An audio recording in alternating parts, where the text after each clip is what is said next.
Good afternoon, everyone, and we are here back live at Diversitech, and it has been amazing so far. We did a session this morning, impromptu. Devon held it down, Mhm. and now Did a one of the great brothers job. we met in that session, we're gonna rap to because he kind of like blew us away. So what's up, Malcolm? Yo, what up? What up? So tell us about you, what you do. Oh man, what don't I do is probably the better question, right? Yes, sir. So let's give you a little bit of context before I really get into what I do. So I'm a graduate of Seton Hall University. Okay. I got my degree in chemistry in 2008. I'm just a regular kid from New Jersey, right? I'll say it all the time, just a regular kid from New Jersey, right? Regular black kid from New Jersey.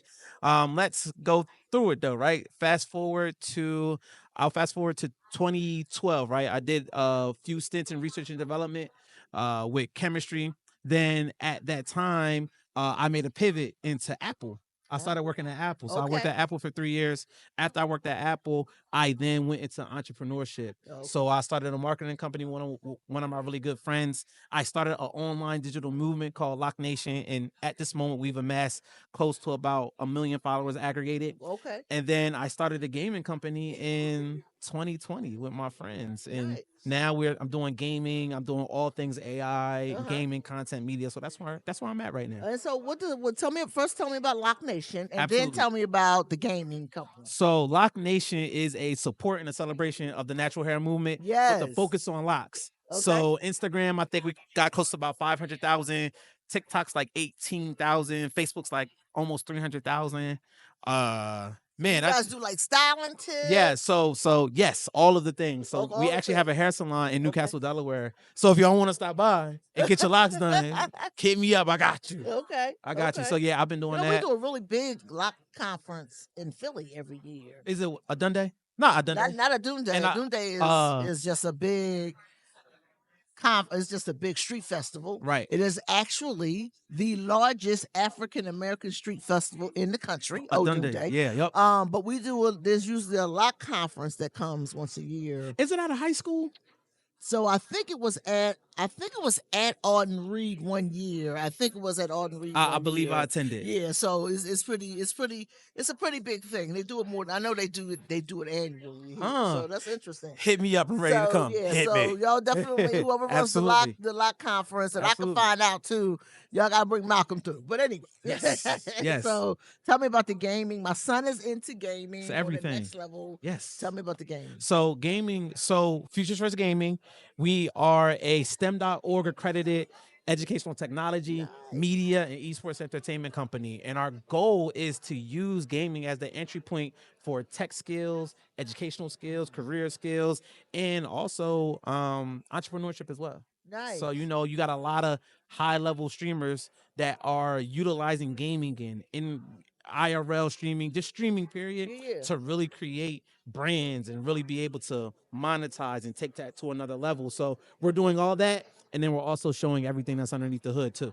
Oh, that's what's up. So you guys are using gaming as a way to teach and engage young people really in a uniquely different kind of way. 100%. So tell me, what does that look like? So right now, currently, we have a workforce development program, Okay. and it's two sides to the workforce development program. So let me put this down so you can see my face. So it's two sides to the workforce development program. So the one side is an intro to coding and game development, software development. Then the other side is the content creation, the event planning, the branding and marketing, and all the things. So it's such a huge thing because the skills that you transfer with learning what we do from a gaming perspective, you could literally utilize at any single company in the world. Yeah, I think that's interesting that you point that out, because I think there's a misconception that as it relates to gaming, that those skills are not transferable. Oh, 100%. But they are 100% Yes. transferable. When you talk about hand-to-eye coordination, All of and it. all the multitasking and Yeah. all those kinds of things, those are transferable skills. Absolutely. And even further than that, when you talk about all of these kids who are creating brands around gaming, when you talk about your YouTubes and TikToks and all of the things, that takes a skill in order to edit those videos a specific type of does. way to put them out on social media. We all know social media is a job. right? And we're Who would have thought educating. it would have become a job, but it Who is would an have thought? actual It is career a now. whole It is a job. career path. 100%. Going back to Loc Nation, as I was building it up, and this was kind of showed me that, oh, this social media thing is a real thing. I remember it was around 2014 maybe, when I had maybe about 14,000 followers on Instagram, and this was when Instagram was like real fresh and the algorithm wasn't the algorithm, right? Somebody had hit me up on my Loc Nation page and say, yo, if you make this post, I'll pay you $350. What? Yeah, absolutely. Fast forward to 2025, people are making hundreds of thousands of dollars from managing the social media, being able to strategize around social media, and the ones who are actually doing it at a high level through the content, they're making buku dollars. Yeah. And our kids are so aware and so adaptable where they are doing the same exact thing. Yeah. So in this gaming thing, when you talk about this gaming thing, adults play video games. Older, when you talk about when COVID hit, the boomers were playing video games. Me as a millennial, I was always playing video games, but I played so much more. It was a way for us to connect. Yeah. And now gaming in 2025 is a $300 billion industry. Wow. Wow. It's big. Wow. And Wow. I wow. want these black and brown kids to get some of that Get pie. some of that. They need to some get of it. that. Want them to get some of that for They sure. need to get some of that money. Wow. So That's heavy. so that's what me and shout out to my partners, Nudie Felton and my guy Steven Sai. We are working to show these kids, and not just kids, but the adults, from a reskilling and upskilling perspective, that an extra $500 a month playing video games can literally open up the door for so many It things. can open up the door for so many other things. And one thing that we've tried to do with some of our programs that I've seen is adding that gamification even in entrepreneurship learning. 100%. And so when you mention that, talk about the connection to entrepreneurship as far as not just making that $5 a month, but even just from a creative content standpoint and other ways that gamification in and of itself has become an industry that is entrepreneurial in and of itself. 1,000%. Yeah. What are we doing right now? We're podcasting. Yeah. So when these kids set up a stream on the back end, setting up a stream in order to broadcast on YouTube or TikTok, it's a skill. Like, I need to know my audio. I need to know my lighting. I need to know the intricacies of the internet, which is like a networking engineering skill, right? Yes. So I need to understand all of that in order to broadcast on TikTok, to broadcast on YouTube, to broadcast on any of these Twitch, which is the biggest live streaming platform in the world. And kids, not just kids, people are making so much money doing that. So there's a connection with the entrepreneurship, right? I can take these skills and I could be a consultant. Not only can I do this for myself, I'm my own brand, but I could be a consultant. If you don't know what you're doing and you're like, hey, Malcolm, I see you do this at a high level, you're going to pay me because you don't have the time. You're going to pay somebody who already knows it. Yep. You're going to pay me. So from an entrepreneurial lens, it goes so far. Like, I tell these kids, all you got to do is turn on the camera, and it just opens up so many different opportunities just turning on the camera, because you have to teach not saying that you have to teach yourself, or you can learn this from so many different places. But man, this content thing is it's just a real thing. Yeah, It's a real thing. that's awesome, and I'm so glad that we had a chance to connect. So talk about what you're doing here at the conference, what you're hoping to get out of it, and really what the future looks for you and the things that you're doing. Man, I'm like Pinky in the Brain because I'm about to take over the world. Right? So but man, so when we talk about this gaming thing, so a couple things that we're going to do from the Future First Gamer perspective, we are right now, our workforce development program is really about to go. In which we're in partnership with the Department of Health and Social Services in Delaware. Nice. So the kids go through our program and they get paid to go through our program, Nice. to learn all the things that we have. We have curriculum all throughout the state of Delaware with a bunch of different high schools and elementary schools, middle schools. So that's about to expand.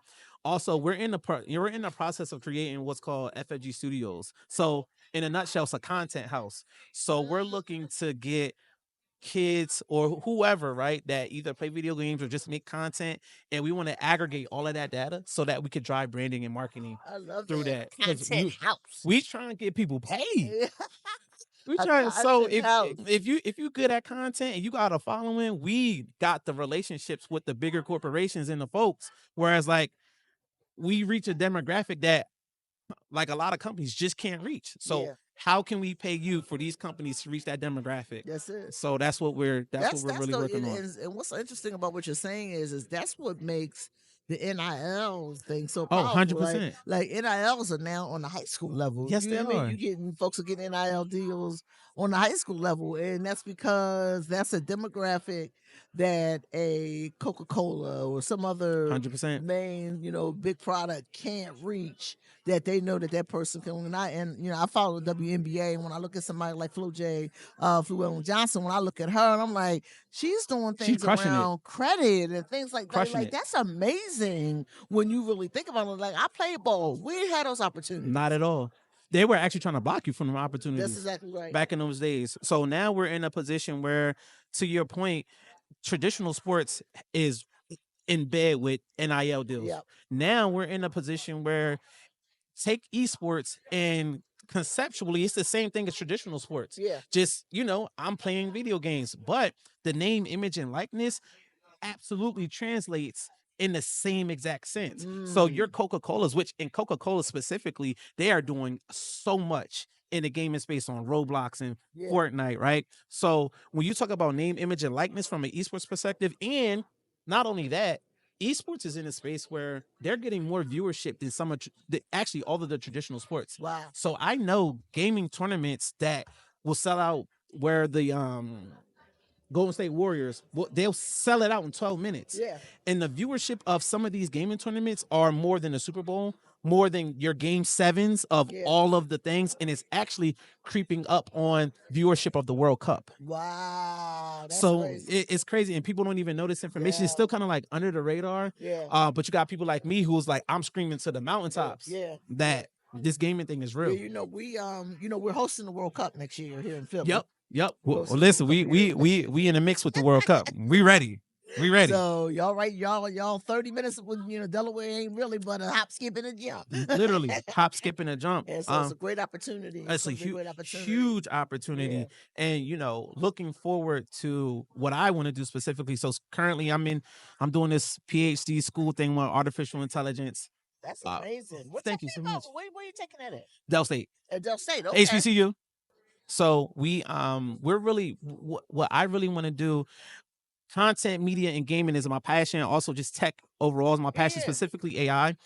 AI is we are me. We're being built out of this technology. Yes. So when you talk about your ChatGPTs and your Geminis and just your large language models, the data that they're extrapolating from all of these models, Black people not there. Not only that, from an advocacy and regulation perspective, Black people not there. All these tables, we always talk about, we need to build our own tables and da da da da da. Yes, we do. However, we need to also be at the tables that's already been built.